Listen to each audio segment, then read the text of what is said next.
Pagkatapos masaksihan ni Jinwoo ang kapangyarihan ng God na tumapos sa kasamahan niyang hunter, nagtaka pa rin ito kung bakit mayroong ganito kalakas sa loob ng D-rank dungeon. Sinabi ni Mr. Song na mas mabuting manatili muna sila dito since hindi pa gumagalaw ang statwa na nasa gitna. Pagkatapos kapag makakita na sila ng pagkakataon, saka na sila tatakbo. Habang ang mga kasamahan nilang hunter, sobra nang natatakot at hindi makapaniwala na may ganito kalakas sa D-rank dungeon. Sinabi ng isa nilang kasamahang hunter na hindi siya pwedeng mamatay ng ganito lang kasimple. Wika pa niya na nakapasok siya sa isang malaking guild kaya hindi siya pwedeng mamatay dito. Naghanda ang hunter para sa isang mabilisang pagtalon papunta sa pintuan upang makalabas. Bigla namang napasigaw si Mr. Song at pinigilan niya ito sa binabalak na gawin. Itinuon ng hunter ang kanyang buong lakas doon sa kanyang lower body upang makatalon ng mabilis at sinabing makakaya niya itong gawin dahil confident siya sa kanyang bilis at lakas. At heto na nga mga lods, sobrang bilis ng kanyang pagtalon direkta sa malaking pintuan. Subalit, biglang umilaw ang mga mata ng statwa na nasa gitna at nag-unleash na naman ito ng napakalakas na laser. Kung kaya ang hunter na kasama nila ay literal na nawala at naiwan na lamang nito ay ang kanyang dalawang paa. Hindi mapigilang mapasigaw ang mga kasama nilang babae sa sobrang takot, habang ang iba naman ay nababahala na baka sila na ang susunod na mamamatay. Habang si Jinwoo ay napasuntok sa sahig sa sobrang inis dahil posibleng silang lahat ay ma-wipe out ng ganun lang kadali. Napaisip si Jinwoo na kapag lalapit sila sa pintuan ay aatakihin sila ng statwa na nagbabantay. At kapag sila ay gagalaw, aatakihin naman sila ng nasa gitnang statwa. Sa kakaisip ni Jinwoo ng paraan, naisip niya na baka mayroon itong pattern. Napatingin si Jinwoo sa binasa nila kanina na utos at na-figure out niya na dapat nilang sundin ang commandments of the Cartenon.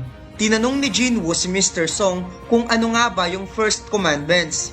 Nagulat si Mr. Song sa reaksyon ni Jinwoo at sinabing, "Thou shall worship God." Kaagad na unawaan ni Jinwoo na kailangan nilang sundin ang utos at hinihinalaan niyang ang nasa gitna ay ang nag-iisang God. Pagkatapos tumayo si Jinwoo upang i-break ang rule ng nag-iisang God. At napansin niyang huli na naman itong aatake dahil mayroon lang itong certain height para hindi umatake. At dito'y naunawaan na ni Jinwoo ang kahulugan ng First Commandments at sumigaw ito sa kanyang mga kasama na kailangan nilang mag-bow down sa statwa. Nagulat na naman ang lahat sa sinabi ni Jinwoo, habang si Mr. Song naunawaan niyang nalaman na ni Jinwoo kung ano ang gagawin. Sinabi niya na kapag hindi sila lalampas sa certain of height ay hindi sila aatakihin kapag yuyuko lang sa insaktong pwesto. At wika pa niya na worship God, ibig sabihin bow down and worship Him. Sagot naman ni Mr. Song na wala na silang magagawa kundi ito na lamang. At makikitang hindi na nga gumalaw ang malaking statwa habang yumuko silang lahat sa harap nito. Maya-maya pa ay unti-unti na namang umilaw ang mga mata ng nag-iisang God at ngumiti ito na napaka-creepy mga lods. Napansin ni Jinwoo na nagbago ang ekspresyon ng statwa habang patuloy pa rin silang yumuyuko sa harap nito. Maya-maya pa ay biglang tumayo si Mr. Park at hindi siya inatake ng statwa. Masayang-masaya ang lahat dahil nakasurvive sila. Biglang napansin ni Jinwoo na hindi pa ito tapos at pagkatapos ay biglang tumayo ang statwa habang nakangiti. Laking gulat na naman ng lahat kung ano ang kanilang gagawin habang si Mr. Song ay tinanong si Jinwoo kung mayroon ba itong next plan. Muli na naman itong tumingin sa kanila na sobrang creepy ang mukha mga lods. Pagkatapos ay humakbang ang statwa papunta sa kanila habang silang lahat ay nagkagulo na kung ano ang kanilang gagawin. Sinabi ni Jinwoo na mayroon itong rules na dapat sundin at ang pangalawang rule shall praise to God. Alam mo bang pwede kang manalo dito sa 1xBet, ang pinakasikat na betting company sa buong mundo? Kung mahilig kang manood ng NBA, PBA at maglaro ng games, pindutin lamang ang link sa comment section at mag-register. Gamit ang ating promo code, just type MAC para makatanggap ng 6,000 pesos of your first deposit. Pwede kang mag-cash in cash out gamit ang GCash, Pimaya at iba pa. Nagkagulo na naman ang lahat kung paano nila i-praise ang malaking statwa. Sinabi ng isa nilang kasamahan, siya na ang bahala sa pangalawang rule. Siya daw ay isang church squire at alam niya kung paano mag-praise ng God.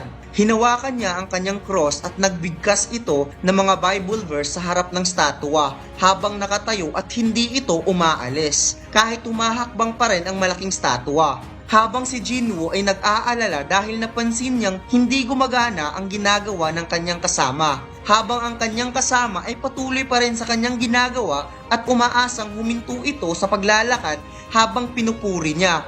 Biglang na-figure out ni Jinwoo na ang paraan ng kanyang pag-praise ay maling Panginoon. Pagkatapos ay tapos ang kanyang kasama dahil inapakan ito ng nag-iisang God.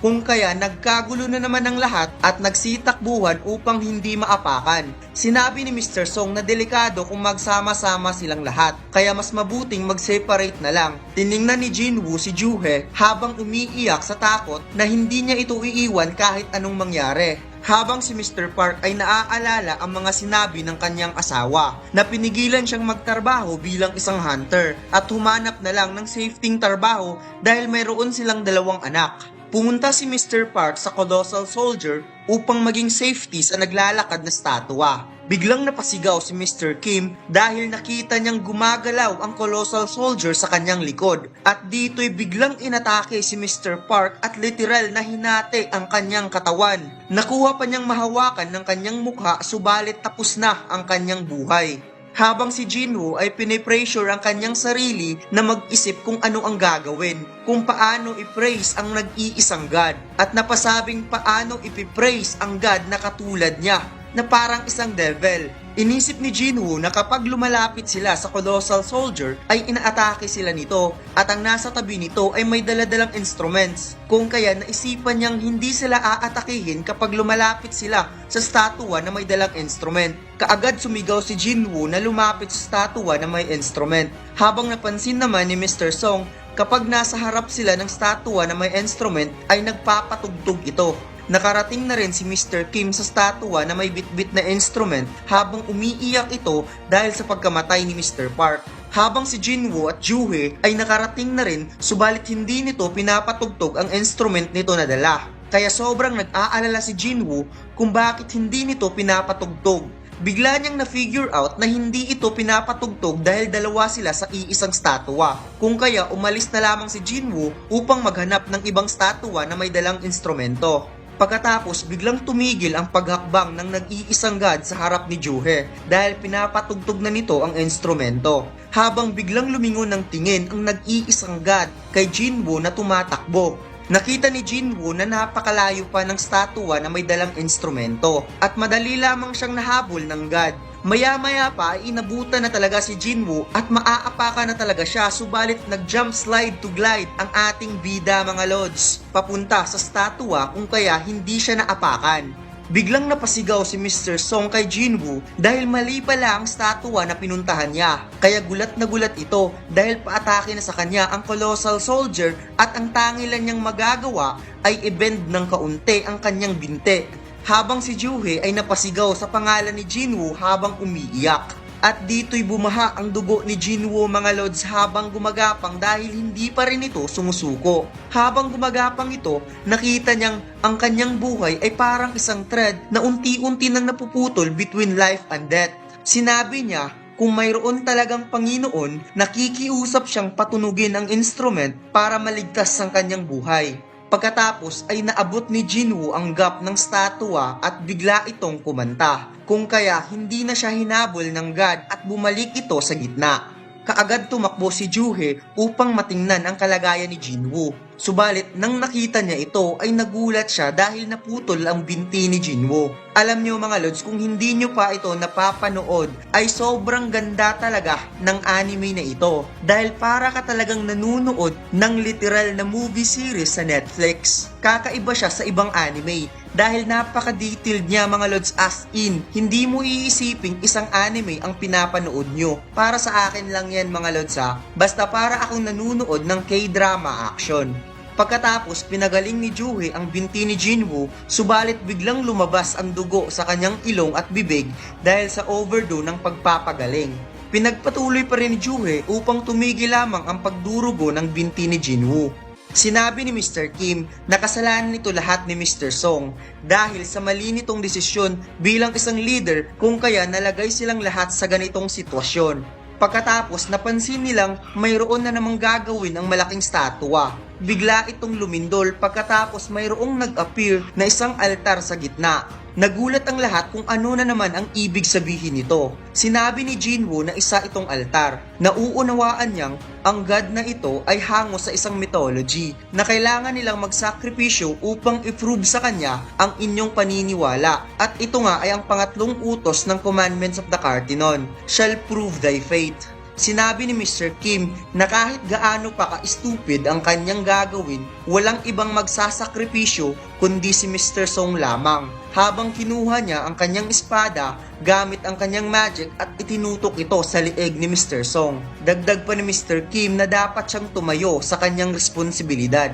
Nauunawaan naman ni Mr. Song na tama si Mr. Kim, kung kaya pumayag siyang pumunta sa gitna upang isakripisyo ang kanyang buhay. Naisip ni Jinwoo na hindi talaga ito kasalanan ni Mr. Song dahil nagbutuhan sila na pumayag para pumasok sa loob.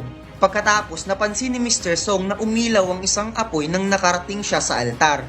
Bigla niyang naisip na parang may mali sa kanilang ginagawa. Naisip rin ni Jinwoo na parang may mali kung kaya nagsuggest ito na dalhin siya sa altar. Biglang nagkaroon ng 3 apoy pagkatapos nilang makarating sa altar. Naisip ni Jinwoo, ang gate ng dungeon ay naging kumpleto pagkatapos ng 7 days at dito na lalabas ang mga monster papunta sa kanilang mundo dahil ang gate ay naging perpektong bukas. Kaya kailangan tapusin ng mga hunter ang dungeon boss bago mag 7 days at kapag ang monster na ito ay makapunta sa kanilang mundo ay siguradong katapusan na ng lahat.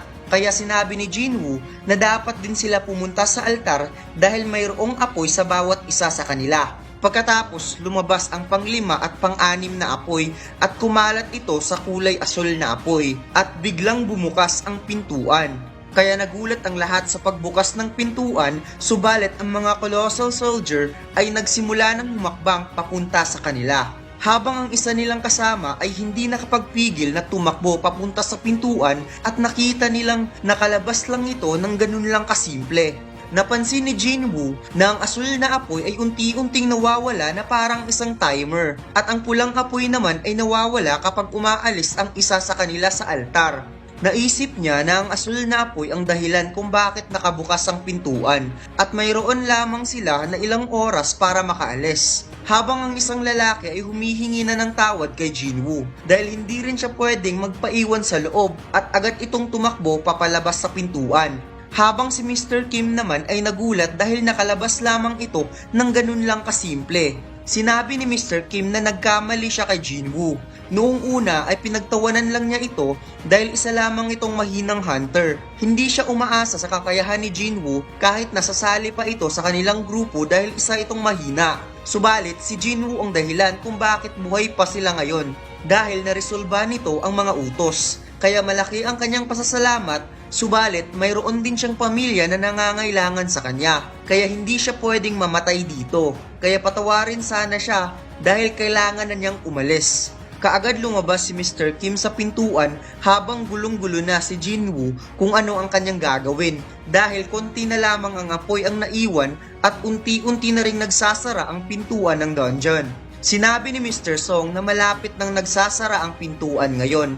Alam niya kung ano talaga ang nangyayari dito. Sinabi ni Jinwoo na hindi magsasara ng tuluyan ang pintuan kapag mayroon pang tao sa altar. Kaya dapat na silang umalis dito at maiwan na lamang siya.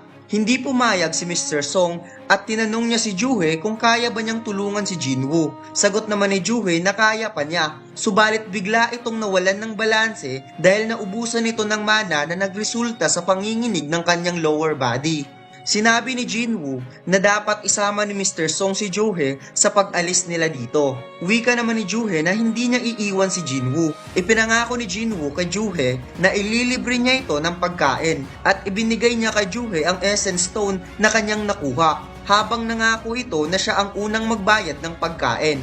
Biglang hinampas ni Mr. Song ang batok ni Juhe upang mawalan ito ng malay at sinabing hindi ito ang oras sa mga ganyang bagay. At pagkatapos ay pasimpleng umalis si Mr. Song, karga-karga si Juhe palabas sa pintuan.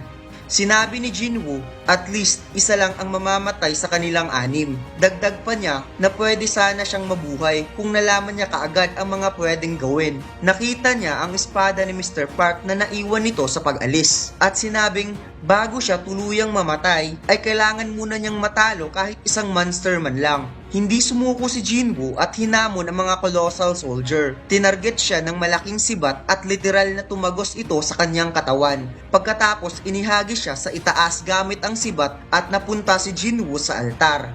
Hindi pa rin sumuko si Jinwoo at sinabing ayaw pa niyang mamatay habang naaalala niya ang mga sinabi ni Mr. Kim. Sinabi ni Jinwoo sa kanyang sarili na mayroon din siyang pamilya. Nakatulad nila, ayaw rin niyang mamatay dito. Habang ang colossal soldier ay hahampasin na siya sa napakalaking espada para tapusin ang kanyang buhay. At si Jinwoo ay patuloy pa rin sa pag-iisip na kung meron lang sana na pangalawang pagkakataon para muling mabuhay. At dito'y biglang nag-pause ang lahat at nakita niya ang isang floating screen na mayroong alarm na sinasabing you have completed all the necessary requirements of the secret quest, Courage of the Weak. Nagulat si Jinwoo kung ano ang nangyari. Pagkatapos sinabi ulit, you have earned the right to become a player. Will you accept it? Nagulat si Jinwoo kung ano ang ibig sabihin ng earn at accept. Sinabi ulit na wala na siyang oras na naiwan at kapag hindi niya ito tatanggapin, ang kanyang puso ay titigil ang pagtibok approximately 0.02 seconds after. Kung kaya pumayag si Jinwoo na i-accept upang maging player. Binati siya ng misteryosong program at biglang umilaw ang katawan ni Jinwoo habang ipinapakita na parang kagagawan ito ng nag-iisang God, the Absolute Being. At dito lang nagtatapos ang ating kwento mga Lods. At sana ilike nyo ang video na ito para mapansin tayo ni Facebook at YouTube at dadami ang manunood ng solo leveling reviews. Salamat!